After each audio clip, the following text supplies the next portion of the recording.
കൂട്ടുകാർക്ക് നല്ലൊരു രാത്രി ആശംസിച്ചുകൊണ്ട് നമുക്ക് നേരെ സേതുവിന്റെ പല്ലവിയുടെയും നാളത്തെ നല്ലൊരു പ്രൊമോ വിശേഷം കേട്ടാലോ.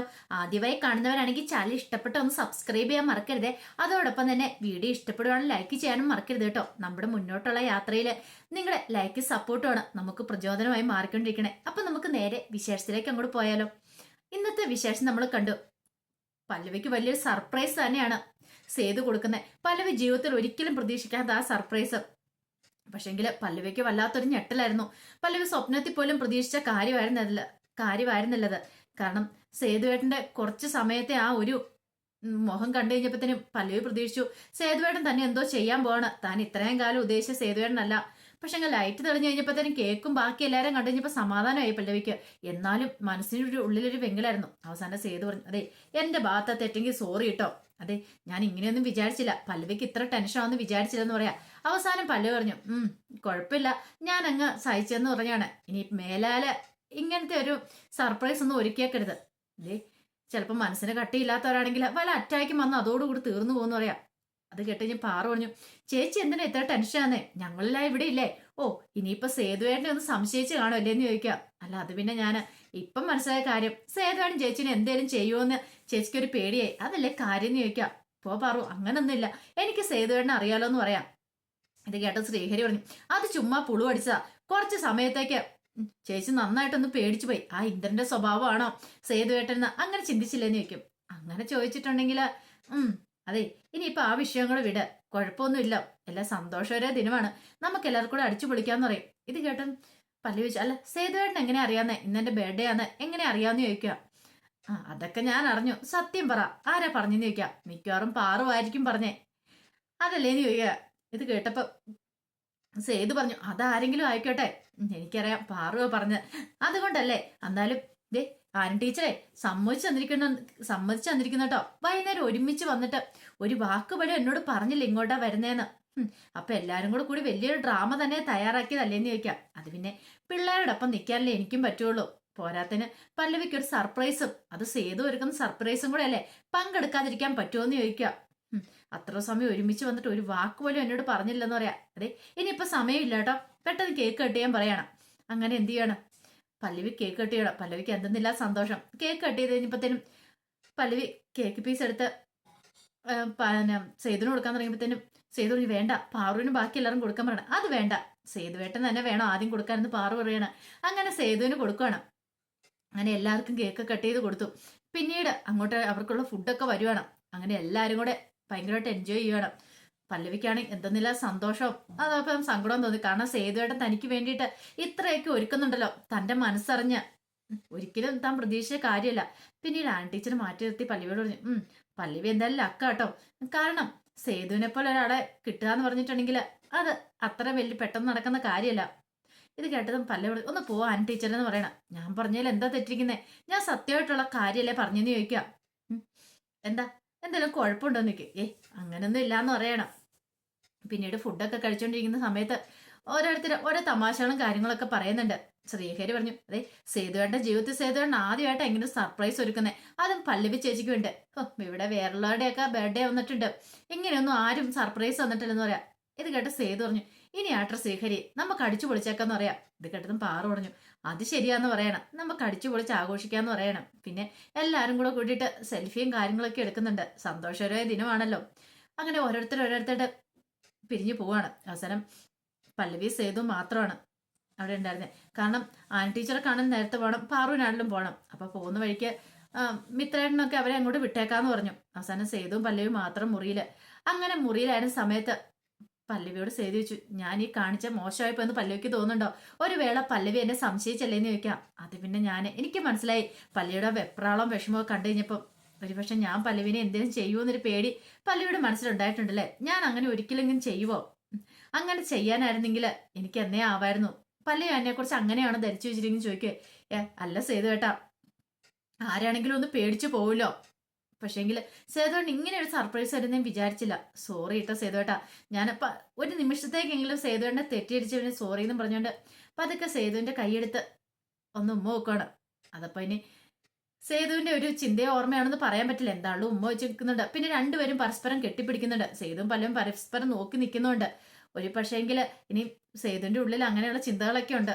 പല്ലവിനെ കെട്ടിപ്പിടിക്കണം, ഉമ്മ വെക്കണം എന്നൊക്കെ. അതിനിപ്പം അത് നടന്നാണോ എന്ന് നമുക്ക് പറയാൻ പറ്റില്ല. അല്ലെങ്കിൽ പരസ്പരം കണ്ണിക്കണ്ണ് നോക്കിയിരുന്ന് കഴിയുമ്പോഴത്തേനും സേതുവിന് തോന്നുകയാണെന്നും പറയാൻ പറ്റില്ല. ഈ പല്ലവി തന്നെ ഒന്ന് കെട്ടിപ്പിടിച്ചാലോ ഉമ്മ വെച്ചാലോ എന്നൊക്കെ. എന്താണ് എല്ലാ ഫംഗ്ഷൻ എല്ലാം കഴിഞ്ഞ് രണ്ടുപേരും കൂടെ പുറത്തേക്ക് ഇറങ്ങുക. ഇറങ്ങി വന്നു കഴിഞ്ഞപ്പോഴത്തേനും കാറ് നോക്കി കഴിഞ്ഞപ്പോഴത്തേനും കാറിന്റെ ടയർ പഞ്ചറാ. അപ്പൊ ഇനി എന്ത് ചെയ്യും, പോകാൻ പറ്റില്ല. ആകെപ്പാട് ടെൻഷനായിട്ട് പല്ലവി ഇങ്ങനെ നിൽക്കുക. സേതു പറഞ്ഞു ഇനിയിപ്പോ എന്ത് ചെയ്യുന്ന ചോദിക്കാം.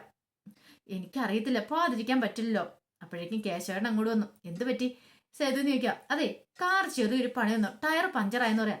ഓഹോ, അപ്പൊ ഇനി എങ്ങനെ പോകും രാത്രിയില്? അതാ അറിയത്തില്ലാത്ത. ഒന്നൊരു കാര്യം ചെയ്യാം, ഇന്ന് ഇവിടെ സ്റ്റേ ചെയ്യാൻ പറയണം. ഇതേട്ടൻ പല്ലി പറഞ്ഞു. അതൊന്നും പറ്റില്ല, അത് ഒരു മുറിയിലല്ലേ, അതൊന്നും പറ്റില്ല എന്ന് പറയണം. അന്നെങ്കിൽ പിന്നെ ഒരു വഴി മാത്രമേ ഉള്ളൂ. എന്ത്? ഇവിടെ ഒരു സൈക്കിള് കാണിച്ചു. ഈ സൈക്കിളോളെന്ന് പറയണം. ഇതെല്ലാം സേതുവിന്റെ പണി തന്നെയാണ്. കാരണം സേതു പറഞ്ഞിട്ടാണ് ഇങ്ങനെ കേശവേട്ടൻ ഇതൊക്കെ ചെയ്ത് നേരത്തെ വെച്ചിരിക്കുന്നത്. പക്ഷെ പല്ലവിക്ക് അത് മനസ്സിലായില്ല. കേശവേട്ടൻ സേതുവിനോടൊപ്പം എല്ലാത്തിനും കൂട്ടി നിൽക്കുകയോ ചെയ്തത്. ഇനിയിപ്പോൾ ആ റിസോർട്ട് പോലും സേതുവിന്റെ ആണോ എന്ന് നമുക്ക് പറയാൻ പറ്റില്ല. കാരണം അവർ വന്ന സമയത്ത് ആ റിസോർട്ടിൽ ആരും ഇല്ലായിരിക്കണമെങ്കിൽ സേതുവിന് എന്തായാലും ഒരു പിടിപാടും കാര്യങ്ങളൊക്കെ കാണുമായിരിക്കും. കേശവേട്ടൻ ഒരു ഡ്രാമ കളിച്ചായിരിക്കും സേതുവിനെ അറിയത്തില്ലെന്നൊക്കെ ആദ്യം പറഞ്ഞത്. ഇന്നത്തെ വിശേഷം നമ്മൾ കണ്ട കാര്യമാണ്. സേതു വന്നു കഴിഞ്ഞപ്പോൾ അറിയത്തില്ലെന്നൊക്കെ പറഞ്ഞിട്ടുണ്ടായിരുന്നു. പിന്നീട് എന്താണെങ്കിലും സേതു പറഞ്ഞു സൈക്കിളെങ്കിൽ സൈക്കിള്. പല്ലവി തയ്യാറാണോ സൈക്കിളെ കയറാനെന്ന് ചോദിക്കാം. എനിക്ക് സൈക്കിളാണെങ്കിലും കുഴപ്പമില്ല, പോയല്ലേ മതിയുള്ളൂ. ഇച്ചിരി ദൂരമൊന്നുമല്ല, കുറെ ദൂരമുണ്ട്. അവസാനം പല്ലവിയോട് പറഞ്ഞു അതൊരു കാര്യം ചെയ്യാം, കയറിക്കോളാൻ പറയാണ്. അങ്ങനെ പല്ലവി സേതുവും കൂടെ സൈക്കിളെ ചവിട്ടിക്കൊണ്ട് അങ്ങോട്ട് പോവാണ്. ഈ സമയം ഇന്ദ്രനാണെങ്കിലോ വീട്ടിലേക്ക് പോകാനായിട്ട് അങ്ങോട്ട് വരുവാണ്. അങ്ങനെ വരുമ്പോഴാണ് ആ കാഴ്ച കാണുന്നത്. സേതുവും പല്ലവിയും കൂടെ സൈക്കിളെ ചവിട്ടി അങ്ങോട്ട് പോകുന്നു. ഈ കാഴ്ച കൊണ്ട് ഇന്ദ്രനെ സഹിക്കുമോ? കാരണം ഇന്നല്ലെങ്കിൽ നാളെ തനിക്ക് അവള് സ്വന്തമായിട്ട് വരും. ആ ഒരു പ്രതീക്ഷയോട് കൂട്ടാ ഇന്ദ്രൻ കാത്തിരിക്കുന്നത്. പക്ഷെ അവന്റെ മോഹങ്ങളൊക്കെ വെറുതെയാന്നുള്ള കാര്യം അങ്ങനെ വരുന്ന ഒരു സത്യം വരുന്നു.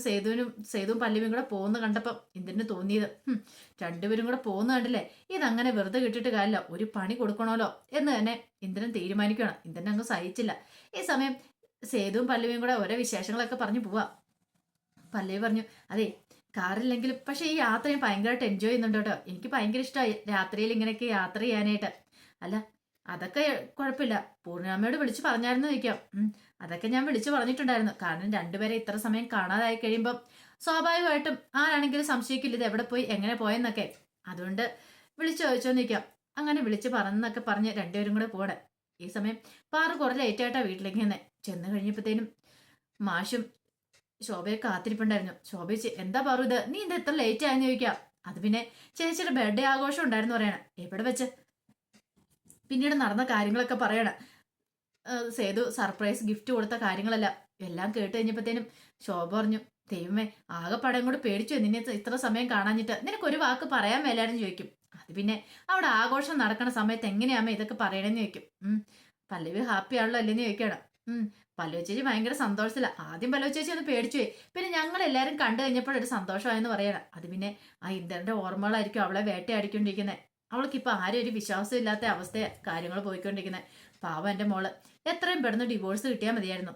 ഇത് കേട്ട് കഴിഞ്ഞപ്പോൾ മാഷ് പറഞ്ഞു ആ സേതു നല്ലവനാന്ന് പറയാം. ഇത് പാറു പറഞ്ഞു അതേമേ സേതുവേടൻ നല്ലവനാ. സേതുവേടൻ എത്ര കെയറും കൂടെ കൂടിയിട്ടാ ചേച്ചിനെ നോക്കണം എന്നറിയാവോ. ഒരു പക്ഷേ ഇവിടെയാണ് എപ്പോഴും ചേച്ചി ഇത്ര സന്തോഷമായിട്ട് ഇരിക്കത്തില്ല. ചേച്ചിനെ അത്ര കാര്യമായിട്ടാ സേതുവേട്ടൻ കൊണ്ടു നടക്കണേ. ആ ഇന്ദ്രനുമായിട്ടുള്ള ഡിവോഴ്സ് അങ്ങ് നടക്കുമായിരുന്നെങ്കിൽ സേതുവേട്ടനും പല്ലവി ചേച്ചിന് കല്യാണം അങ്ങ് നടത്താമെന്ന് പറയണം. ഇതിനോട് ശോഭ പറഞ്ഞു നീ എന്തൊക്കെയാ പാറു പറയണെന്ന് ചോദിക്കാം. ഞാൻ പറഞ്ഞാലും എന്താ തെറ്റിരിക്കുന്നത്? സേതുവേട്ടൻ എന്താ ഒരു കുഴപ്പം? നല്ലൊരു തറവാട്ടിലെ മോനല്ലേ, പിന്നെ എന്താ കുഴപ്പം? പിന്നെ അധികം വലിയ പണവും കാര്യങ്ങളും ഒന്നും ഇല്ലെന്നല്ലേ ഉള്ളൂ. അന്ന് പണവും കാര്യങ്ങളും ഉണ്ടെന്ന് പറഞ്ഞാലും സേതുവേട്ടൻ ഒന്നും വേണ്ടെന്ന് പറഞ്ഞിരിക്കുന്ന സിറ്റുവേഷനാ. സ്വന്തമായിട്ട് അധ്വാനിച്ചുണ്ടാക്കുന്ന പണം കൊണ്ട് ജീവിച്ചാൽ മതി എന്നൊരു താല്പര്യക്കാരനാണ് സേതു. അത് ഈ പറയുന്ന പാറുവിനൊക്കെ അറിയുകയും ചെയ്യാം. അതുകൊണ്ട് പോരാത്തിന് സേതുവേട്ടൻ എന്നാലും പൊന്നുപോലെ നോക്കുകയും ചെയ്യും. അതുകൊണ്ട് ഞാൻ നോക്കിയിട്ട് എന്തുകൊണ്ടും ചേച്ചിക്ക് യോഗിന് സേതുവേട്ടനാണ്. കുറെ പണവും പ്രതാപം നോക്കിയിട്ട് അച്ഛൻ പോയി കണ്ടുപിടിച്ച ബന്ധം അങ്ങനെയായി പോയില്ലേന്ന് ചോദിക്കാം. അത് ശരിയാന്ന് പറയാണ്. പിന്നീട് സേതുവും പല്ലവിയും കൂടെ വീട്ടിലേക്ക് വരും. അപ്പൊ പൂർണ്ണിമ കാത്തിരിക്കുന്നുണ്ടായിരുന്നു അവിടെ. വന്നു കഴിഞ്ഞപ്പോഴത്തേനും ചോദിച്ചു അല്ല എന്താ രണ്ടുപേരും കൂടെ സൈക്കിളില് വണ്ടി എന്തെന്ന് ചോദിക്കാം. അതിന്റെ ടയർ പഞ്ചറായി പോയെന്ന് പറയണം. പിന്നീട് നിങ്ങളിത് എവിടെ പോയാ എന്താന്നൊക്കെ ചോദിച്ചു കഴിയുമ്പോഴത്തേനും നാളെ കാര്യങ്ങളൊക്കെ പറയണം. ഇത് കേട്ടോണ്ട് വന്ന അച്ഛൻ പറഞ്ഞു ആഹാ അപ്പൊ എന്നെ കൊണ്ടാകത്തില്ലേ, എന്നോട് പറയാനും ഞാനും കൂടെ വരില്ലായിരുന്ന ബർത്ത്ഡേ ആഘോഷത്തിന് ചോദിക്കാം. ഇത് കേട്ടതും സേതു പറഞ്ഞു അതെ ഇപ്പം നിന്നെ കൊണ്ടുവന്നില്ല, പിന്നെ ഒരു ദിവസം കൊണ്ടാന്ന് പറയണം. കണ്ടോ അപ്പൊ എന്നെ കൊണ്ടുവന്ന് ഇഷ്ടമില്ലല്ലേ എന്നൊക്കെ ചോദിച്ച് വെറുതെ അച്ഛൻ മുഖം വീർപ്പിക്കുന്നുണ്ട്. ഇത് കേട്ടതും പല്ലവി പറഞ്ഞു, അതെ ഞാൻ പോലും അറിഞ്ഞില്ല, എല്ലാ സേതുവേട്ടൻ പ്ലാൻ ചെയ്തായിരുന്നു പറയണം.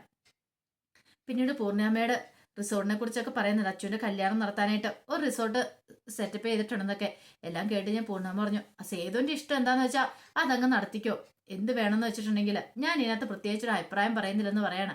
ആ സമയം പ്രതാപനാണെ ആകെപ്പാടെ കട്ടക്കലിപ്പിരുന്ന് മദ്യപിച്ചുകൊണ്ടിരിക്കുക. സഹിക്കാൻ പറ്റുന്നുണ്ടായിരുന്നില്ല.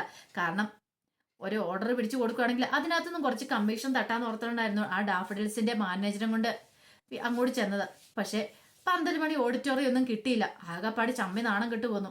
അതൊക്കെ ഓർത്തിട്ട് പ്രതാപൻ ഇങ്ങനെ മദ്യപിച്ചുകൊണ്ട് പത്മ വന്നിട്ട് പറഞ്ഞു, ഇതേ പ്രതാപേട്ട ഇപ്പൊ ഇച്ചിരി കൂടുന്നുണ്ട് കേട്ടോ ഈ മദ്യപാനം എന്ന് പറയാ. എങ്ങനെ മദ്യപിക്കായിരിക്കും? കണ്ടില്ലേ ആ സേതു എല്ലാത്തടത്തും കിടന്ന് കളിക്കുക. അവൻ കാരണം മനുഷ്യനാണെങ്കിൽ ഒരു നിലനിൽപ്പില്ലാത്ത അവസ്ഥ വരുവാന്ന് പറയാണ്. അല്ലെ ഇപ്പൊ പുതിയ പ്രശ്നം എന്താ? ഞാൻ ആ കരാറുകാരനെയും കൊണ്ട് പോയത് എന്തിനാണെന്നറിയാവോ? കരാറുകാരൻ എന്ന് പറഞ്ഞാൽ 12 മണിക്കാരനെയും കൊണ്ട് പോയത് ഓഡിറ്റോറിയത്തിന്റെ കാര്യത്തിന് വേണ്ടിയിട്ട്. ആ റിസോർട്ട് അവിടെ വെച്ച് നമുക്ക് കല്യാണം നടത്താന്നുള്ള ഇതിലായിരുന്നു കൊണ്ടുപോയത്. എല്ലാം പറഞ്ഞ് സെറ്റ് ചെയ്ത് കൊണ്ടുപോയതാ. പക്ഷേങ്കിൽ അവിടെ ചെന്ന് കഴിഞ്ഞപ്പോഴത്തേനും എല്ലാം തലകീഴ് മറിഞ്ഞില്ലെന്ന് ചോദിക്കണം. ആ സേതു ഒറ്റയൊരുത്തിന് എല്ലാത്തിനും കാരണം. അവനെ ഞാൻ അങ്ങനെ വെറുതെ വിടാൻ പോകുന്നില്ലെന്ന് പറയണം. ഇവിടെ ഇങ്ങനെ മദ്യപിച്ചു കൊണ്ടിട്ട് കാര്യമില്ല, എന്തേലും ചെയ്യാനുണ്ട് നേരത്തെ ചെയ്യണമെന്നൊക്കെ പത്മ പറയണം. ഞാൻ ചെയ്യുന്നുണ്ട്, അവനിട്ട് എന്താണ് കല്യാണത്തിന് മുമ്പ് ഞാൻ ഒരിക്കലും പണി കൊടുക്കുന്നുണ്ടെന്ന് പറയണം. ആ സമയം ഇന്ദ്രൻ എന്ത് ചെയ്യുവാണ്? ഇന്ദ്രൻ ഒരു കാര്യം മനസ്സിലുറപ്പിച്ചു, ഇതങ്ങനെ വെട്ടിട്ട് കാര്യമില്ല. സേതുവിനും പല്ലവിയുടെ കാര്യത്തില് നേരെ പിന്നെ വരുന്ന റിസോർട്ടിലേക്കാണ്. റിസോർട്ടിലേക്ക് വന്നിട്ട് അവിടുത്തെ കേശവനെ കാണുകയാണ്. കേശവനെ കണ്ടിട്ട് ഒരു കെട്ട് നോട്ട് എടുത്ത് കൊടുത്തിട്ട് പറഞ്ഞു, അതെ ഈ പണം ഇവിടെ ഇരിക്കട്ടെ, ഒരു കാര്യം ചെയ്യണം, ഞാൻ പറയുന്ന പോലെ ചെയ്യണമെന്ന് പറയണം. ഇത് കേട്ടതും കേശവനും ചോദിച്ചു, അല്ല എന്താ കാര്യം? അല്ല ആ സേതുവും പല്ലവി ഇവിടെയല്ലേ വന്നേന്ന് ചോദിക്കും. അതെ അവരിവിടെയായിരുന്നു. അല്ല അവർക്കിട്ട് ഞാൻ പറയുന്ന പോലെ ഒരു പണി കൊടുക്കണമെന്ന് പറയാം. കാരണം പൈസ കൊടുത്ത് അയാൾ വീഴുമെന്ന് കരുതിയിട്ടായിരുന്നു ഇന്ദ്രൻ ആ പരിപാടിയൊക്കെ ചെയ്തേ. പക്ഷെ ഈ കേശവേട്ടൻ എന്ന് പറഞ്ഞാൽ അത് സേതുവിന്റെ ആളാന്നുള്ള കാര്യം ഈ പറയുന്ന ഇന്ദ്രനെ അറിയത്തില്ലായിരുന്നു. ഇന്ദ്രന്റെ വിചാരം എന്താ, പണം കൊടുത്തു കഴിഞ്ഞിട്ടുണ്ടെങ്കിൽ തനിക്ക് വേണ്ടി ഇയാൾ എന്ത് വേണം ചെയ്തു വരുമെന്ന്. അപ്പം ഇന്ദ്രൻട്ടല്ല സേതുവിനിട്ട് ഒരു പണി കൊടുക്കാനായിട്ട് ഇന്ദ്രൻ നോക്കുന്നുണ്ട്. പക്ഷെ തിരിച്ച് ഇന്ദ്രനിട്ട് തന്നെ അതിന്റെ 8ന്റെ പണി കിട്ടുന്നുണ്ട്. അപ്പൊ അതിന്റെ വിശേഷങ്ങളൊക്കെ നാളെ നമ്മൾ കാണാനായിട്ട് പോകുന്നത്.